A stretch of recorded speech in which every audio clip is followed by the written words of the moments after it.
नमस्कार, आप देख रहे हैं टैक्स गुरु। मैं हूं प्रियंका संभव। टैक्स कैसे बचे और इसे बचाने में कोई गलती ना हो, ये हम सभी की उधेड़ बुन रहती है।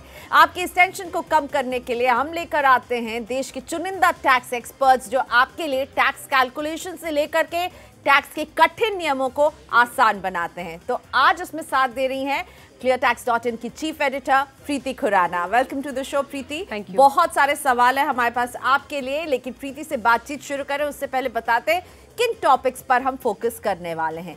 अनरेगुलेटेड डिपॉजिट स्कीम पर लगी पाबंदी और इसलिए नकद लेन देन में अब छोटे व्यापारियों से लेकर हमें और आपको किस बात का रखना है ख्याल, बताएंगे आपको। इनकम टैक्स नोटिस का कैसे करें सामना, सबसे पहले तो घबराइए नहीं, और क्या करें क्या ना करें जानिए हमारे साथ। अगर पूरे साल प्रॉपर्टी नहीं लगी किराए पर तो कितना दिखाना होगा आपको रेंट, इस सवाल का भी जवाब हम देने वाले हैं। लेकिन सबसे पहले बात, सरकार ने अध्यादेश के जरिए सभी तरह के अनरेगुलेटेड डिपॉजिट स्कीम पर पाबंदी लगा दी है। ये यानी कि बिना किसी लिखा पढ़ी के पैसों का लेन देन अब कानूनी नहीं है, और इसे लेकर छोटे व्यापारी जो है वो काफी परेशान है। तो आज यही सवाल रखते हैं प्रीति के सामने, इसकी बारीकियां समझते हैं। प्रीति जी, ये जो अनरेगुलेटेड डिपॉजिट्स पर अब बिल्कुल पाबंदी लग गई है, छोटे व्यापारी इस तरह के लेन देन करते रहते हैं, वो परेशान है, उनको आप क्या बताना चाहेंगी? सरकार की मंशा क्या इसे ला करके, और किस तरह से उनके लेन देन में फर्क आना चाहिए? देखिए प्रियंका, ये जो नई स्कीम आई है अनरेगुलेटेड डिपॉजिट स्कीम, इसके अंडर मेन ऑब्जेक्टिव ये है गवर्नमेंट का कि जो स्मॉल टैक्स पेयर्स हैं, स्मॉल इंडिविजुअल्स हैं, उनके इंटरेस्ट प्रोटेक्टेड रहें। और अगर कोई बहुत ज़्यादा आउट ऑफ द वे कोई रेट ऑफ रिटर्न ऑफर कर रहा है तो उसमें वो ना फंसे और वो डिपॉजिट्स वो ना करें। अब उनकी इंटेंशन ये नहीं है कि नॉर्मल जो बिजनेसेस हैं उनका इम्पैक्ट पड़े। तो as a routine in the normal course of business, अगर कोई आप डिपॉजिट लेते हैं जो आपके बिजनेस से फुली कनेक्टेड है, उस पर कोई पाबंदी नहीं है। यानी आप कह रहे हैं कि जो सेक्शन है इस ऑर्डिनेंस का 217 जो कह रहा है कि अनरेगुलेटेड डिपॉजिट के लिए by the way of business जो है ये अलाउड है। बिल्कुल बिल्कुल ये अलाउड है, बट अगर आपका डिपॉजिट रिफंडेबल बन जाता है तब जो है ये एक्ट अप्लाई करेगा। यानी बेसिकली शिकंजे में वो लाना चाहते हैं वो पॉन्जी स्कीम्स, जहां पर आप पैसे जमा करते हैं और आपको बहुत अट्रैक्टिव रिटर्न दिया जाता है, पर बिजनेस के लेन देन में कोई रोक नहीं लगी है। साथ ही में ये सवाल बहुत आ रहा है प्रीति हमारे पास कि कमिटीज होती हैं जिसमें 10-12 लोग मिल करके कुछ पैसे डिपॉजिट करते हैं और रोटेशन में पर्ची निकाल करके सबको फायदा मिलता है, या फिर किटीज चलती हैं, बहुत पॉपुलर है, इनमें भी तो पैसे जमा होते हैं, ये भी इसके दायरे में आएंगे क्या? देखिए, अगर आप स्ट्रिक्टली लॉ को रीड करेंगे तो ऐसा लग रहा है कि ये सब एक्टिविटीज़ भी अनरेगुलेटेड मानी जाएंगी। बट कुछ चिट फंड्स होते हैं जिसमें वो चिट फंड्स एक्ट के अंडर रजिस्टर्ड होते हैं, उसमें कोई प्रॉब्लम नहीं है। आप एक एक्ट के अंदर रजिस्टर्ड हैं, आप ऑलरेडी रेगुलेटेड हैं, उसमें कोई चैलेंज नहीं है। बट स्ट्रिक्टली अगर लॉ को देखा जाए तो ये सारी स्कीम्स भी, ये जो किटीज़ आप बता रहे हैं, ये भी कवर हो सकती हैं। बट लॉ का इंटेंशन देखिए कि वो कैप्चर करना चाहते हैं वो लोग जो unnecessarily high rate of return offer कर रहे हैं। ठीक है, तो हाई रेट ऑफ रिटर्न ना हो, वो पैसे जो रिफंडेबल अगर बनते तब बिल्कुल वो अनरेगुलेटेड डिपॉजिट के दायरे में आएगा। तो अब छोटे कारोबारी जब लेन देन करेंगे प्रीति, उनके लिए आप क्या सलाह देना चाहेंगी? देखिए, मैं यही कहूँगी कि जो भी आप डिपॉजिट्स लेते हैं उस पर थोड़ा ध्यान बरतिए। आप अगर उसको सेट ऑफ कर लेते हैं पेमेंट से तो कोई प्रॉब्लम नहीं है। रिलेटिव से पैसा लेते हैं उसमें भी कोई प्रॉब्लम नहीं है, वो स्पेसिफिकली एक्सक्लूडेड हैं। जो दोस्तों से पैसा लेते थे कि बिजनेस में कोई बाधा आ रही है उसको सॉल्व करने के लिए, वो थोड़ा ध्यान से करिए, पूरा डॉक्यूमेंटेशन रखिए और कोशिश करिए कि ये जो एक्टिविटी है अदर देन रिलेटिव से थोड़ी लिमिटेड रहे, वरना इसमें जेल और सजा का भी प्रावधान है। बिल्कुल, तो जो इसमें स्पेसिफाई किया गया है कि क्या क्या पीनल प्रोविजंस हैं, किस गलती पर कितना आपको पेनल्टी भी जमा करना होगा और जेल भी हो सकती है। तो मिनिमम जो है 1 लाख से लगा करके करोड़ों तक जा रहा है एक्चुअली जो पेनल्टी है, और जेल भी कह रहे हैं कि 1 साल से शुरू होती है और 3 इयर्स या 7 इयर्स तक भी जा सकती है। तो ज़रा ध्यान से अनरेगुलेटेड डिपॉजिट से जुड़े जिस तरह के नियमों में बदलाव आए हैं इन्हें पढ़ लें और समझ लें। अब हमारे दर्शकों के सवालों का सिलसिला शुरू करते हैं। गाजियाबाद से मेरे साथ शुभम सक्सेना जुड़ रहे हैं। नमस्ते शुभम जी, कैसे हैं आप? कैसे मदद करें आपकी? नमस्ते ma'am, thank you for taking my question. तो मेरे 3 सवाल हैं होम लोन के ऊपर।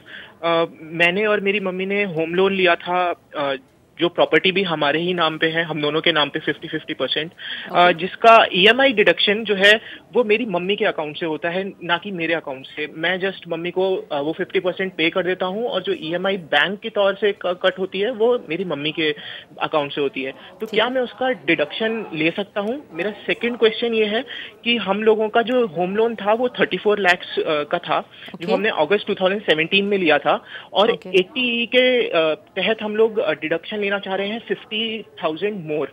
तो क्या हम दोनों ले सकते हैं, और क्या इसमें तो कोई टाइमलाइन थी कि मार्च 2017 से पहले ही आपका होम लोन सैंक्शन होना चाहिए?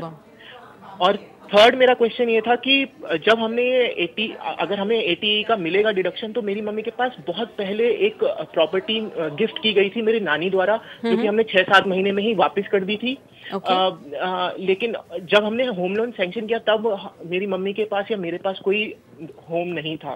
तो क्या हमें डिडक्शन मिलेगा उस केस में? ठीक है, तो शुभम, आप जैसे बता रहे हैं आप जॉइंट ओनरशिप है, लोन भी दोनों के नाम है, बट ईएमआई जो है वो आपकी मदर के अकाउंट से जाती है और आप भी कंट्रीब्यूट कर रहे हैं। तो मैं ये कहूँगी थोड़ा सिंप्लीफाई कर लीजिए, दोनों के अकाउंट से ईएमआई डेबिट करवाइए, इससे दोनों को ही टैक्स बेनिफिट मिलेगा। आप दोनों एलिजिबल हैं अप टू 2 लाख, तो 2 लाख रुपए वो अपनी रिटर्न में क्लेम कर सकती हैं और 2 लाख रुपए आप अपनी रिटर्न में क्लेम कर सकते हैं।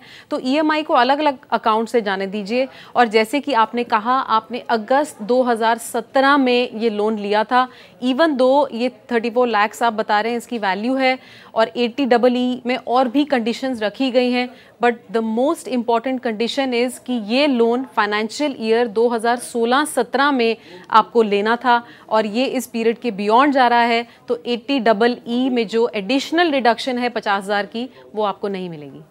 और अब अभिषेक शर्मा हमारे साथ जुड़ चुके हैं।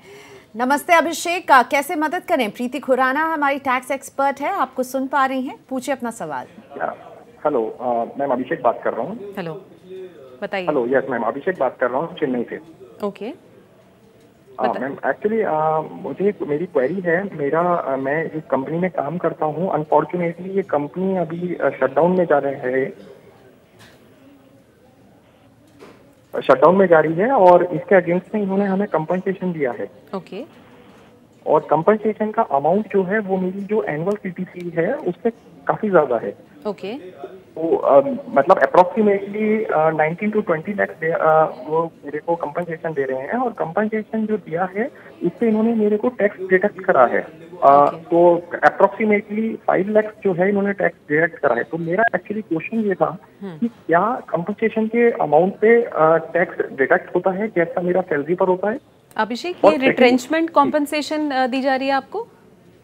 जी, एक्चुअली जो मेरी ग्रेजुएटी बनती है, क्योंकि मैंने इस कंपनी में काम बहुत कम टाइम के लिए किया है, लेकिन ये कंपनी जो है प्रो राटा बेसिस पे मेरी जो पूरे ईयर की सैलरी है 3 मंथ का नोटिस है, और इसमें इन्होंने अर्ली बर्ड कुछ स्कीम्स रखी हैं जिसके अकॉर्डिंग 12 लाख इन्होंने मुझे उसके बेस पे दिया है।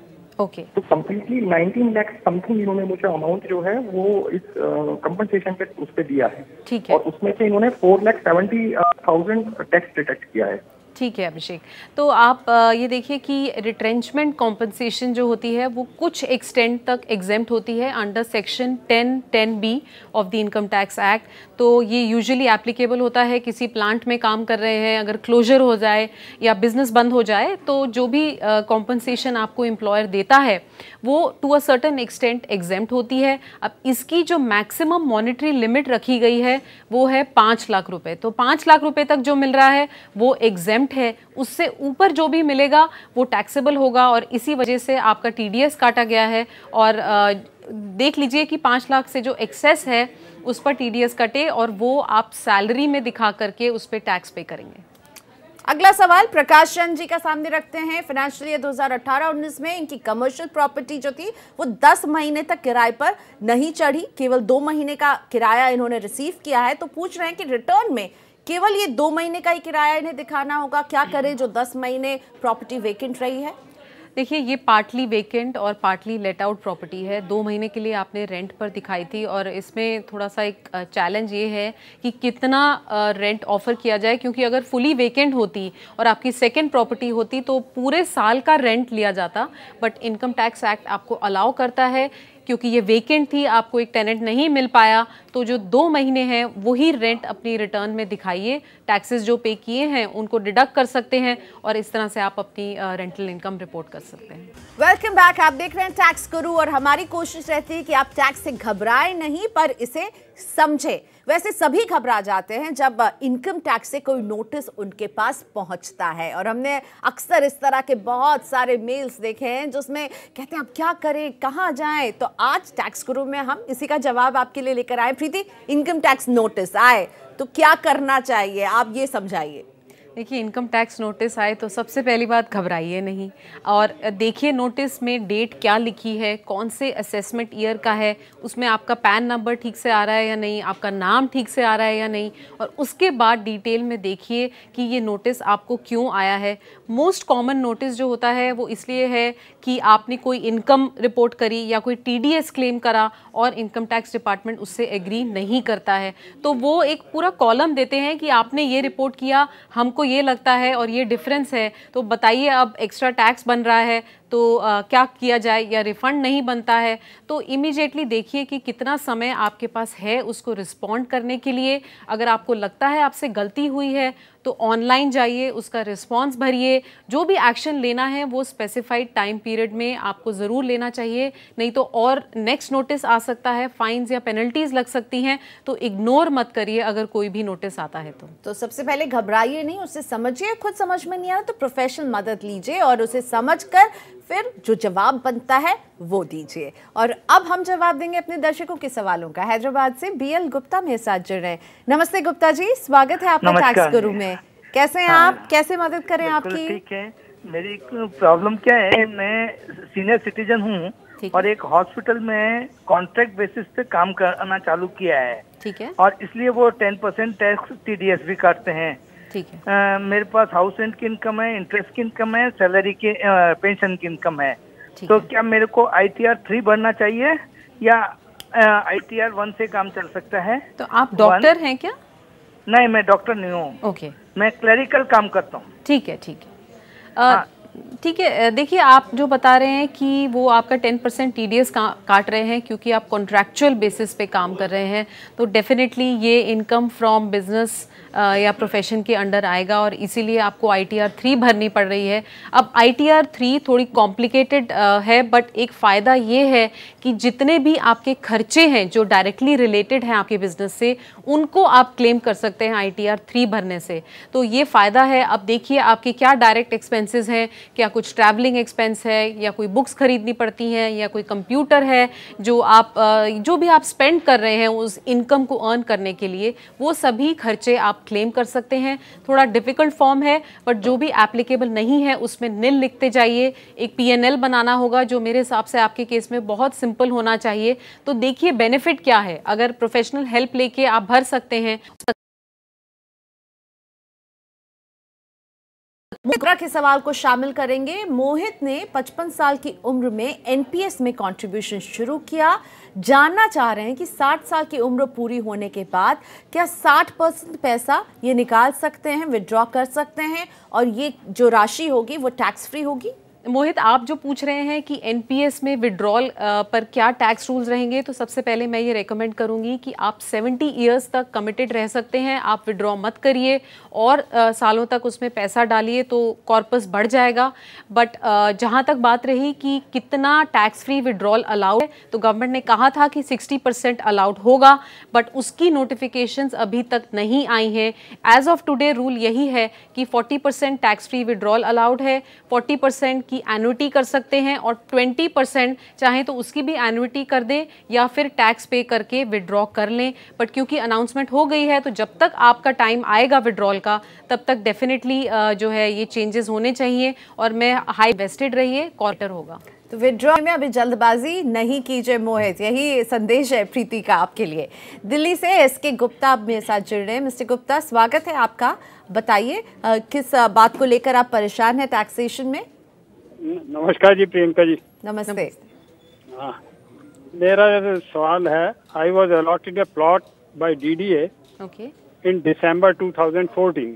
Okay The full payment of the plot was made in right March 2015. ठीक है However, possession of the plot has been taken by me in January 2019. ठीक है I want to know what is the relevant date for the purpose of claiming long-term capital gain. Can I sell the plot now and avail the LTC? देखिए गुप्ता जी, आप जैसे बता रहे हैं आपने possession जनवरी 2019 में लिया है। अब जब भी एक प्रॉपर्टी होती है उसका एक राइट टू सेल होता है, तो अगर पोजेशन से पहले बेच देंगे तो you are selling the right in that property. But जैसे ही आप पोजेशन ले लेते हैं तो वो एक हाउस प्रॉपर्टी के तौर पे माना जाता है, वो कैपिटल एसेट, और उसका जो कैलकुलेशन है गेन्स के लिए वो तब से शुरू होता है जब आपने पोजेशन ली। तो जनवरी 2019 में आप पोजेशन ले चुके हैं, इसलिए इसको लॉन्ग टर्म कैलकुलेट करने के लिए आपको कम से कम 2 साल तक प्रॉपर्टी को होल्ड करना होगा, तभी एग्जेम्पशन का बेनिफिट मिलेगा। अगर उससे पहले बेच देंगे तो definitely short term capital gains होंगे। एक छोटा सा ब्रेक यहाँ पर लेंगे। ब्रेक के बाद जब लौटेंगे तो हम समझेंगे कि किसी हादसे में अगर मिलता है मुआवजा तो इस पर टैक्स कैसे लागू होता है। आगे सवालों का हम जवाब दे सकें और राकेश सक्सेना के सवाल को अब शामिल करते हैं। राकेश जी 66 साल के हैं, पेंशनर हैं, हर साल ITR 2 भरते हैं। 1994 में एक हादसे में इनकी एक आंख की रोशनी चली गई और इनकी पत्नी की मृत्यु हो गई। कोर्ट के फैसले के बाद इनको अब ब्याज सहित मुआवजा मिला है। बीमा कंपनी ने पैन नहीं होने की वजह से 20% TDS काट लिया, लेकिन वो इनके 26 AS में जो है वो शो नहीं हो रहा है। पिछले 25 साल में इन्होंने 10% से ज्यादा टैक्स नहीं भरा है। तो जानना चाह रहे हैं कि जो ये TDS ज्यादा काटा गया है कैसे वापस हासिल कर सकते हैं, कौन सा ITR भरें, क्या होगा पूरा प्रोसीजर, और जो इन्हें एक मुआवजा मिल रहा है वो किस सेक्शन के तहत दिखाकर इस पर कोई छूट क्लेम कर सकते हैं।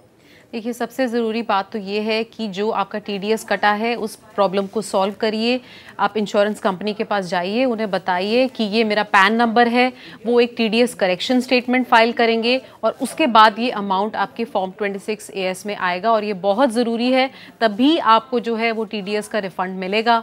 और इसके डॉक्यूमेंट्स भी सभी संभाल करके रखिए कि आपको एक TDS सर्टिफिकेट मिलेगा। इवन दो उन्होंने हाईएस्ट रेट पे काटा होगा, आपको एक वो लेटर देंगे कि क्योंकि आपका पैन अवेलेबल नहीं था हमने इतना TDS काटा है।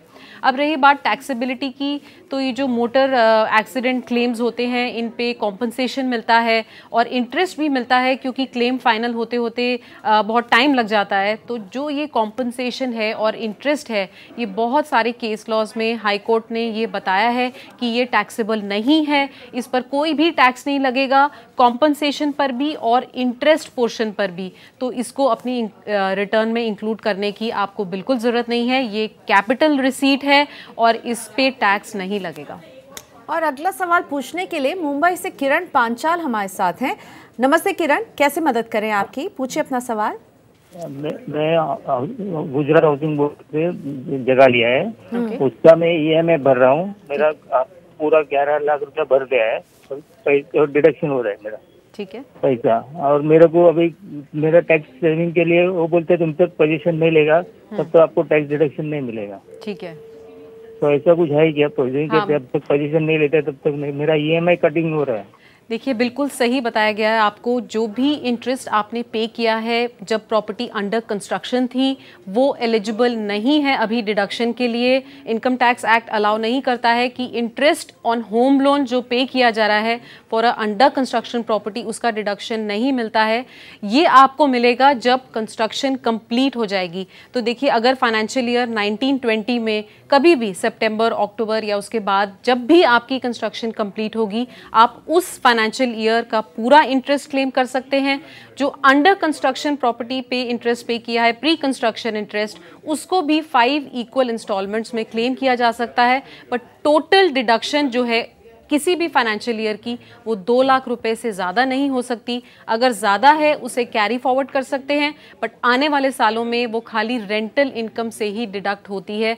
वो जो 2 लाख रुपए हैं वो तो टैक्सेबल सैलरी या इंटरेस्ट इनकम कहीं से भी डिडक्ट हो जाते हैं, बट जो एक्सेस होगा वो कैरी फॉरवर्ड किया जा सकता है और बिल्कुल आपको वेट करना होगा जब तक कंस्ट्रक्शन कंप्लीट नहीं होती। धन्यवाद प्रीति आपका इतनी सारी बात हमें इतने आसान शब्दों में समझाने के लिए। तो टैक्स गुरु में मुझे भी दीजिए यहीं पर इजाजत, लेकिन आप टैक्स से जुड़े अपने सवाल, अपने मुश्किलात हमें भेजते रह सकते हैं। हमारा ईमेल एड्रेस है tax@moneycontrol.com। बस ध्यान रहे कि जब आप हमें अपना सवाल भेजते हो तो अपना नाम और मोबाइल फ़ोन नंबर हमें ज़रूर भेजें ताकि हम आप तक पहुंच सकें। अगर हमें आपके सवाल में कोई क्लैरिटी चाहिए हो या फिर आप खुद हमारे साथ जुड़ के अपना सवाल पूछ सकें, तो अगले हफ्ते हम फिर हाजिर रहेंगे आपका टैक्स बचाने के लिए और आपका टैक्स समझाने के लिए। नमस्कार।